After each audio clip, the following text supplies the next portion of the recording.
უძრავი ქონების შეფასების ახალი წესები და ნულოვანი აუქციონი კანონში შესული ცვლილებების საფუძველზე საქართველოს მოქალაქეებისთვის აღსრულების ბიურომ ახალი სერვისი დანერგა. უკვე ამოქმედებული მომსახურეობით სარგებლობა მთელი ქვეყნის ტერიტორიაზეა შესაძლებელი.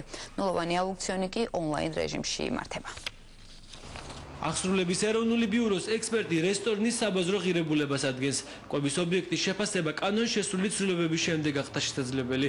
აქამდე არსებული კანონმდებლობით ბიუროს ექსპერტი მხოლოდ დაყადაღებული ქონების შეფასებას ახდენდა. ახალი კანონით ეს წესი გაუქმდა. მოხდა ვიზუალური დათვალიერება ობიექტის აღქმა და ფოტომასალით ის საფუძველზე შემდგომ გინდება დაახლოებით მის ჩანაცვლების ღირებულება, თქვათ რა დაჯდა, აი ყოველივეს მოპირკეთება.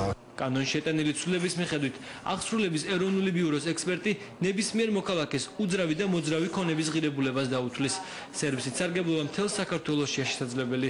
გადაწყვეტილება იუსტიციის სამინისტროში ხალხის მოთხოვნის გათვალისწინებით მიიღეს. არსებობდა მოქალაქეების მოთხოვნა, რათა მომხდარიყო შეფასება, ანუ აქ თვითონ აღსრულების ეროვნულ ბიუროში, რათა თვითონ გამარტივებული იყო აღსრულების პროცედურა და მოქალაქეს აღარ მოუწევს აწი დღეიდან სიარული სხვა შედა შეფასების მოძებნა, რათა მან შეაფასოს ეს თუ ის ქონება. აღსრულების ბიუროში ონლაინ აუქციონში მონაწილეობის პირობებით შეიცვალა და მომსახურებას ახალი სერვისი ნულოვანი აუქციონი დაემატა, რაც იმას ნიშნავს, რომ მოქალაქეს მისი უძრავ-მოძრავი ქონების გაყიდვის შანსი მესამედ მიეცემა, მაგრამ გასაყიდი ქონების საწყისი ღირებულება 0 ლარი იქნება.